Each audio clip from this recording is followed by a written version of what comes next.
because it's a little bit flexible, right? You see that flex? That's actually a good thing. It's nice and thin, which means it pushes through easily. See, this is dirty, so I gotta trim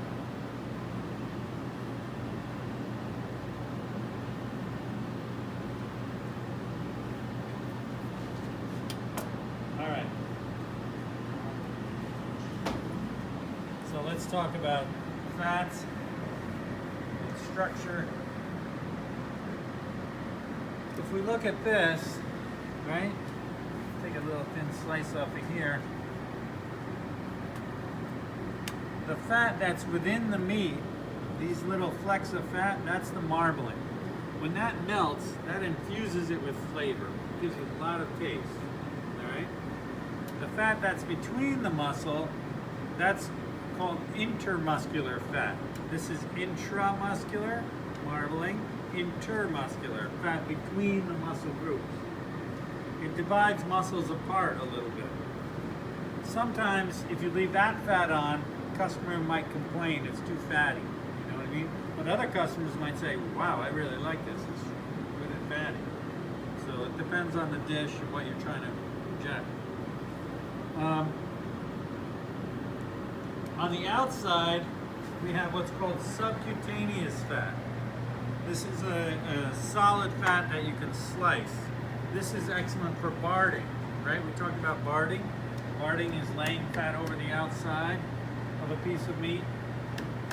So this fat is really good for that. On the inside of the carcass, and you'll see this when we break down the loin, this is called the kidney fat or kidney pelvic heart fat. This is a KPH. This is a hard, crumbly fat. This fat is excellent for rendering because it's very dry, but you can't slice it. You know what I mean? It's like all crumbly. What is rendered fat used for? Yeah, you can cook in it, right? Beef tallow is rendered beef fat that you can cook in. You can cook French fries in it. Potato chips. Excellent. Excellent with potatoes. As long as you caramelize it a little bit. Anyway, that's the 4 different types of fat. You have subcutaneous, intermuscular, intramuscular, marbling, and then the kidney fat, the hard lumbar fat on the inside of the animal. All right? Connective tissues. The main connective tissue that we see in meat in general is collagen. And this right here, this is a big collagen tendon. Don't worry, I'll show you.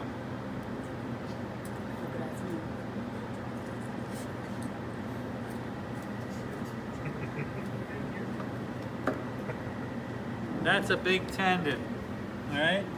Beef tendon makes an excellent soup, makes an excellent stock, right? You see that? Sorry. This, if you cook this down, it'll become gelatin, basically. You know what I mean? Like the stock will become very gelatinous. When you chill it, it'll become solid, all right? Beef tendon soup, excellent flavor.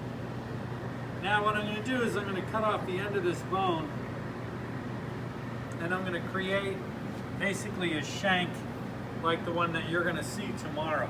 All right, tomorrow you're going to bone out beef shanks as part of your project. Today it's all about demo. Tomorrow it's going to be all about production. Then day 3 back to demo, then back to production, and then on and on. All right, so we're going to cut across this. When I cut this, I cut it a little bit low so that maybe we can see the marrow. The shank has marrow, the femur bone has marrow, and then the foreshank and the arm bone have marrow, but all the rest don't. When I use the saw, I just let it go like I'm playing the trombone.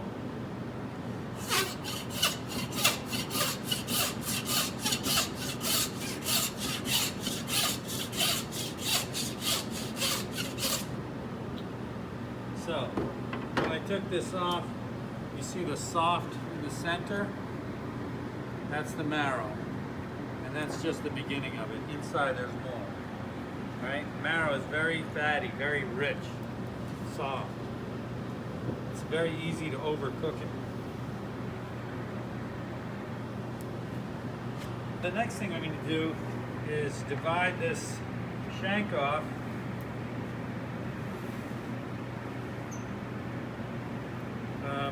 Right in here, there's going to be a natural seam.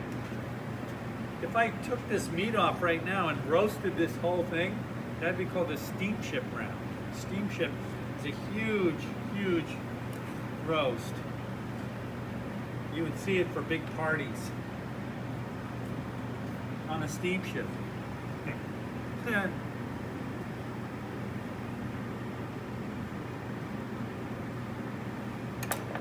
See the natural seam, the natural separation?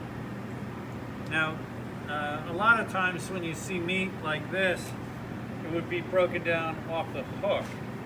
In other words, from hanging meat, they would have the meat on a rail, and then they would break it down using a hook, a meat hook like this. They'd pull everything apart using gravity. But what I'm doing is, like in the video, I'm doing a bench breaking, which means I'm breaking it down on the table, which is much more realistic for a restaurant. You don't have a rail or a hook.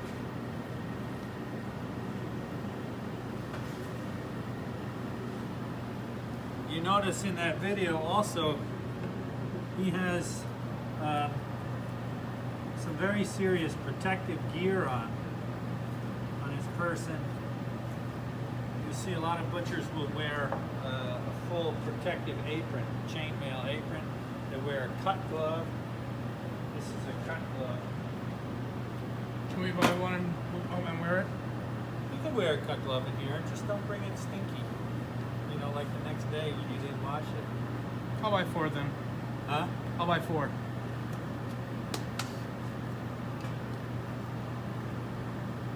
The cut glove, the idea of it is that it protects you. You know what I mean? Not fully, completely. Certainly not from the bandsaw, but it offers a certain amount of protection.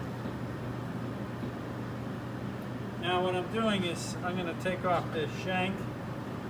Just like in the video, I'm going to bring it over to the edge of the table.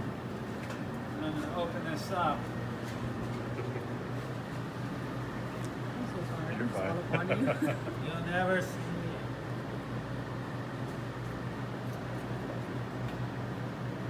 Don't worry, I'll send you a video.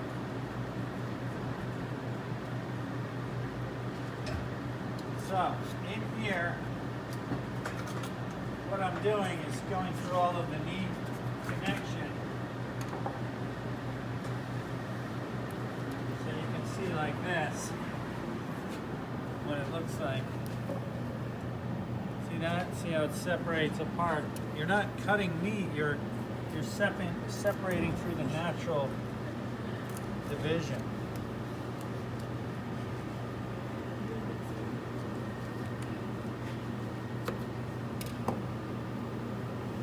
Alright?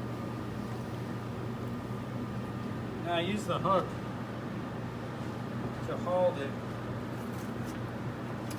so it doesn't hit the table. And that's what you're going to bone out tomorrow. Your task is to bone out this beef shank tomorrow. Alright? You'll trim it, then you'll go down one side, then down the other. We'll open it up. We'll take the bone out of it, and you clean it up. You'll make some stew cubes, some shank meat for soup. Alright? It's good practice, because why? It's super cheap. No, it really is though, pretty inexpensive, and it's very flavorful.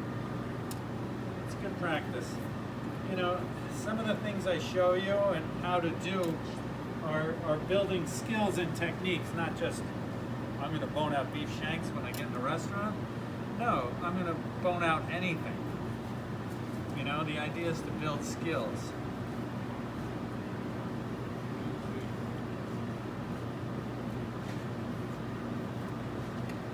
So I'm just trimming some fat there. So what's the advantage of the scimitar?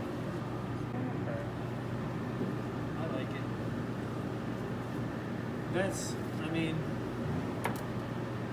that's the knife that I usually use, but I try to use what you're using so it's realistic to what equipment you have in your kit. Pick up this in the car. Right in here is the oyster. It's a small muscle that sits on the pelvic bone. I go across the top of it, like that. The oyster is a tasty cut. It tastes a little bit like skirt steak, but there's only, you know, 2 of them on the whole carcass. So it doesn't really make sense to market it on a big level.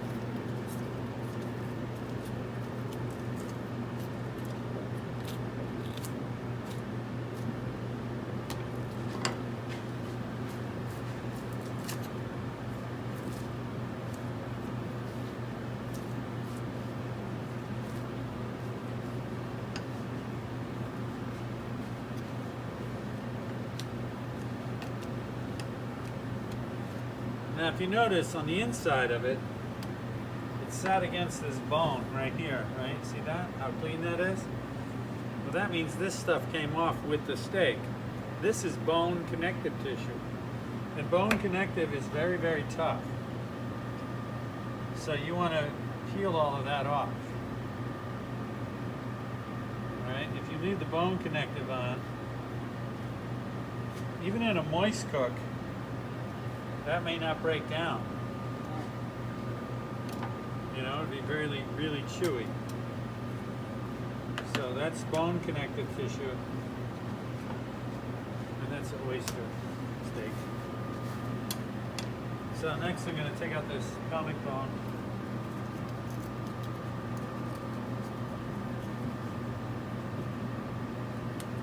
There's a hole in the H-bone right here.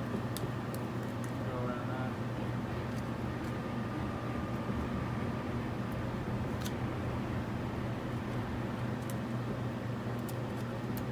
And then we come along the back end.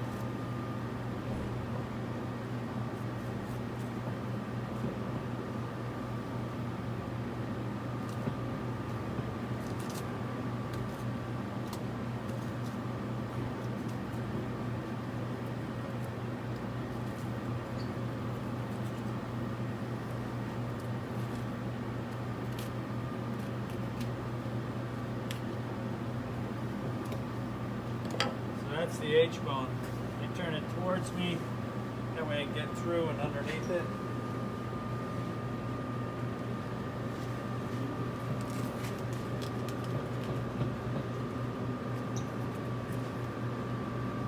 Lots of heavy connection.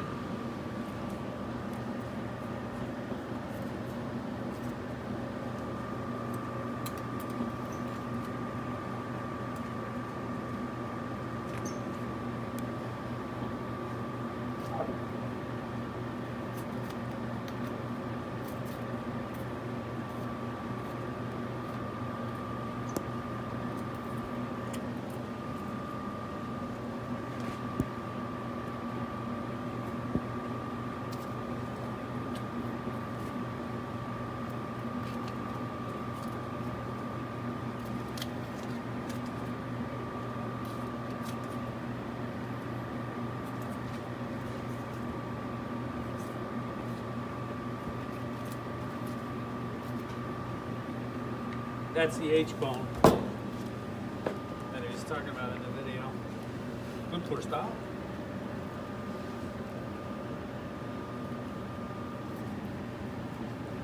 That's fat. What's this gonna be? And this. Tartar? No. Wait. It's gonna be usable trim. Oh. For what? For grind? Sauce. Sauce, maybe. For grind. For burger. As an ingredient, something else. You know, usable trim means you used it somewhere. So you have to think about that with anything that you're working on. What are you going to use your usable trim for? You have the main event. Here's my steak. Now, what do I do with all this trim? It all needs to be used somewhere. It needs to have a plan. Just dump it all in a stock pot. It'll work itself out. What are you going to do with your stock? Soup? It's 100 degrees out. Nobody's ordering soup. I have had soup for lunch today. No, I'm just saying, you know, in theory. Always gotta have plans. Gotta have plans. Now, right in here is a natural seam. I'm gonna isolate this muscle right here. This is called the top round, or inside round. It's the inside part of the leg, or top round, sits on top, right? That's one of our large subprimal cuts, right? Top round. So when I pull this off, this seam is here for a reason. This is where the femoral artery runs through. That's what this is right here. See, I told you it was going to be something creepy on the video.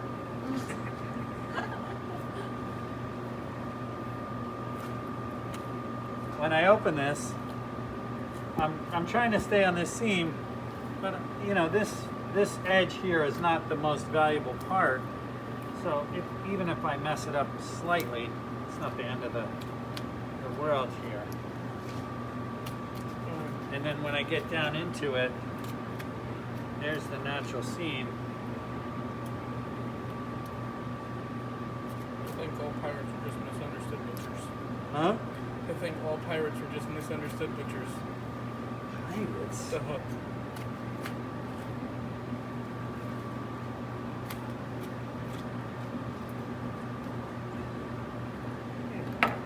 Pirates were hired guns.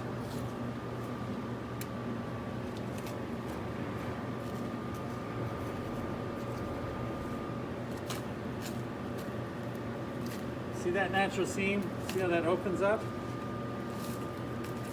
It just falls right apart.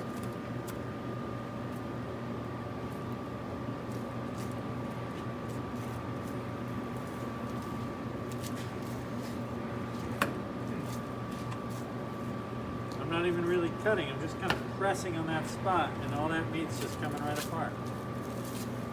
See that? How it opens up? So there's your top round. This is what you would call a subprimal cut, right? And this one has not been trimmed at all. So they would call that, sometimes on a purveyor sheet, they would say that's a drop cut, a drop top round. That doesn't mean it dropped on the floor. It means as it came off the animal whole, as a drop cut.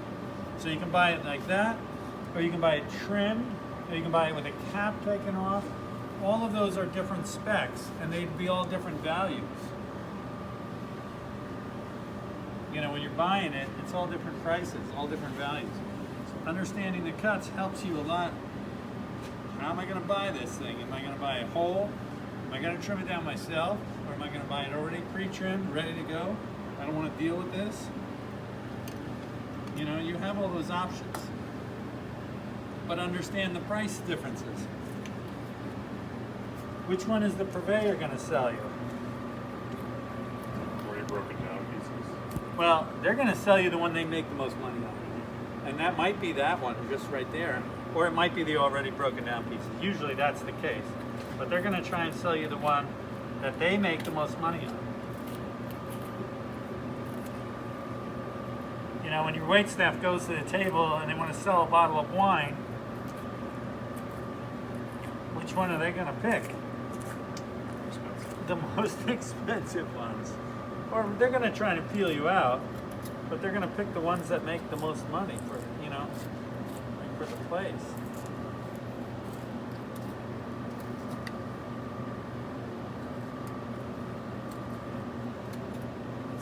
It's all sales. Now, if you see this, look, see how this is peeling? Another seam? the meat is peeling away from the bone relatively easily. That's because this is a younger animal. If this animal was allowed to mature, that meat would stick to the bone. It would be very hard. The older animal has harder bones, and the meat's more difficult to bone out. That's called bone ossification. It's an indicator of age of an animal. It's the hardness of its bones and how sticky the meat is.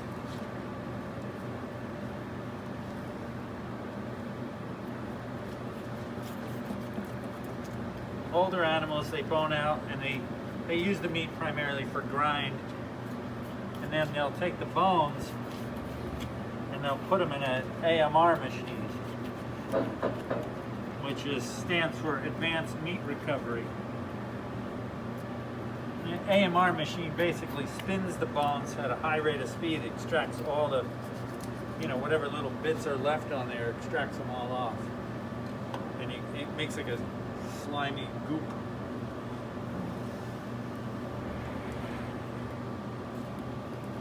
And then you have it your way.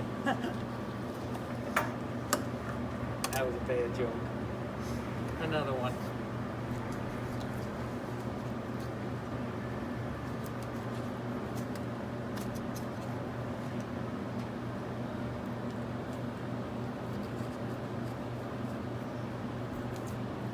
All right, that's the femur bone.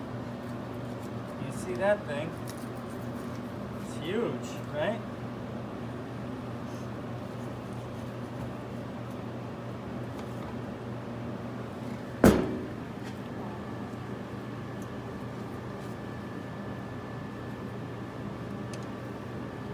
From here to here would be marrow. And then from there to there is marrow, right? So marrow bones have that soft center that you can extract and use as, a flavor agent, or you'd use marrow for creating certain sauces. It's very rich and very fatty. You can cook it and sell it as is, a marrow bone, roasted, very flavorful. This bone is the kneecap.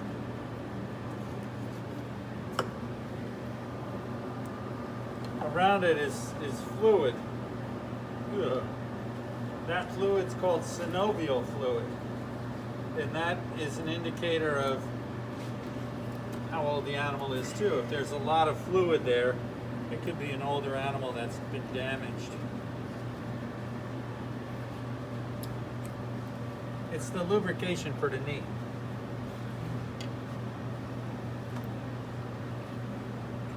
All right. That's that. Now this section right in here, this is called the knuckle. So that's going to be the next subprimal that I take off. We're going to peel out the knuckle.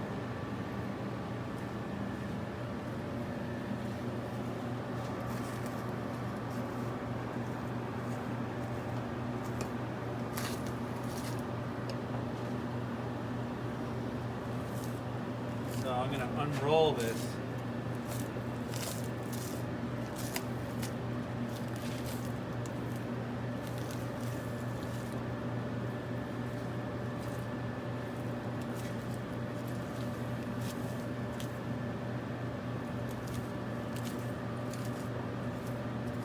That's a peeled knuckle.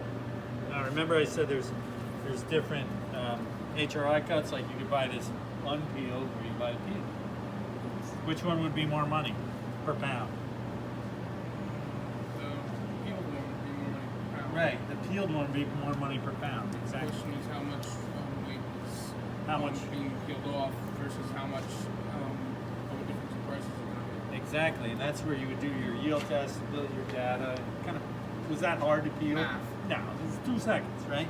Certain fabrications are really, really easy to do, yet they make it sound like, whoa, you don't want that, you want it peeled because it's easier, because they make more money on it. You know what I mean?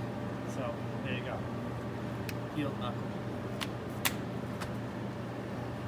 What would you do with this? You could roast the whole thing. You could, it sits on the fence as far as tenderness. So yeah, if it's a lesser quality one, you might consider it as a braising cut or a stewing cut. It does have some collagen that runs through. I could also cut it really, like, almost freeze it and slice it really thin. You know, like that. And then what would you do with this? Thin shreds of meat.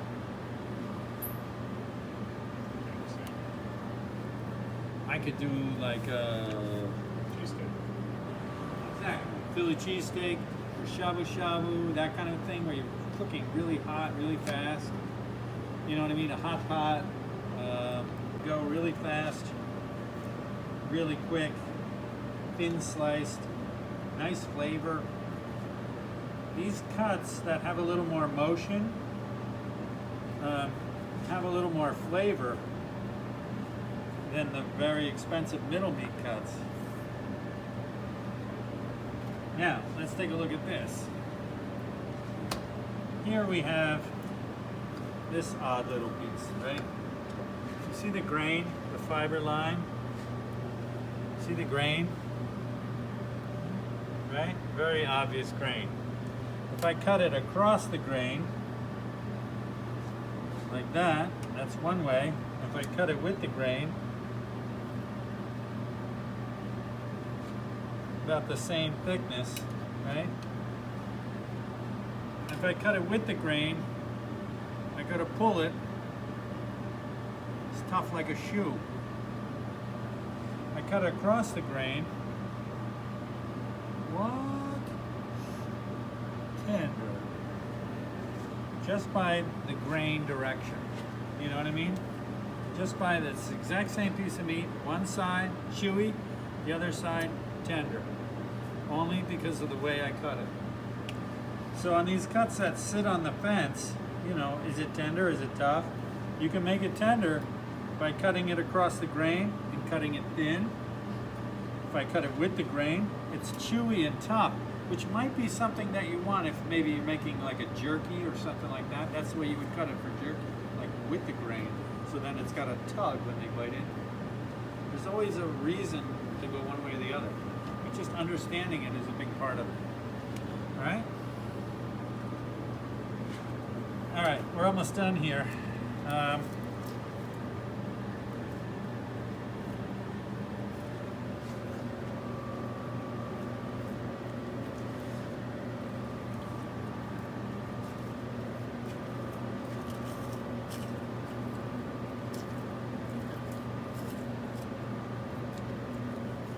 This big piece, this is called the gooseneck round, the gooseneck. This one's called the top round.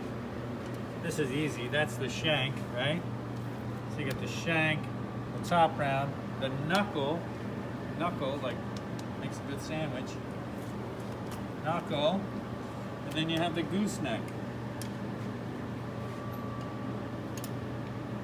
The gooseneck is actually 3 cuts together, but they do sell it whole like this. If you wanted to buy it whole, you could buy this whole big piece.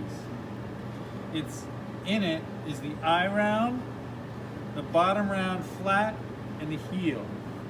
Eye, bottom, heel. All right. So let's take out the eye round. The eye round is this section here. See, there's a natural seam.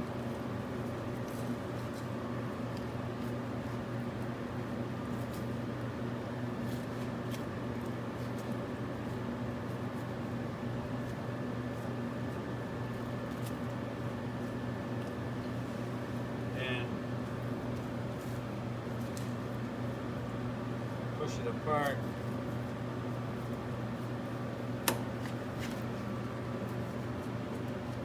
Now the eye round is good because it's a solid muscle. And an individual solid muscle like this, you could take and you could roast it and slice it thin.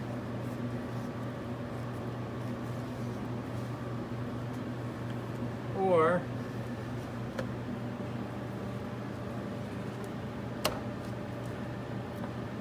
you could take it and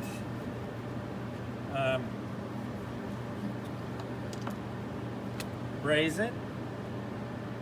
In my restaurant, it would become sauerbraten. because that was my theme, was a German restaurant, basically. Big outdoor beer garden. And you could braise it like that. You can also cure it, and that would be packing it in salt, and then let it in herbs like rosemary, garlic, pepper, of course, and then let it hang, age, salt it heavily like you would a prosciutto ham, and that becomes what you call bresaola. Bresaola. It's like a air-dried beef. The Swiss make a version of it called Bintnerfleisch, right? Bintnerfleisch would be like smoked air-dried beef. And you would slice it really thin, eat it just like prosciutto ham. What are the Swiss known for as far as cows?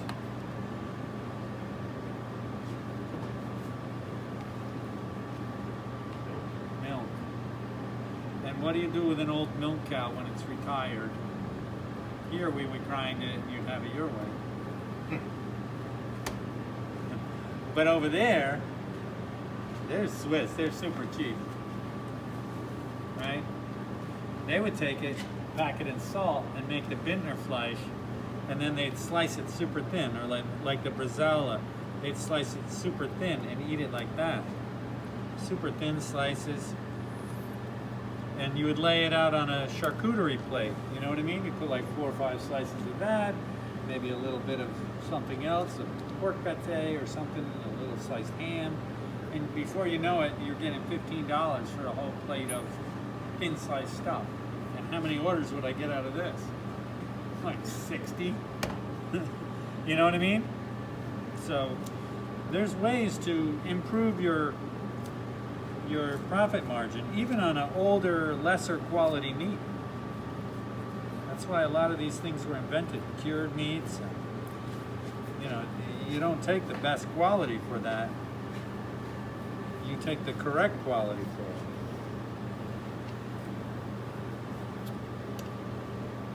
All right, so there's your eye round. Next we have the heel. That's this thing.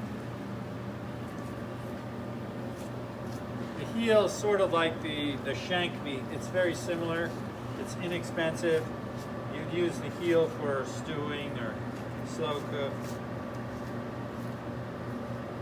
The meat industry's starting to isolate part of it. They call it the Merlot steak, which it isn't really tender, but if it was cheap enough and they were stuck with it, I would buy it and then I would use it as like a slicing steak or a marinade steak. It's not that great. Kind of tough. But it's okay. And then this is the bottom round. We're going to take these cuts tomorrow. We're going to turn them into roasts.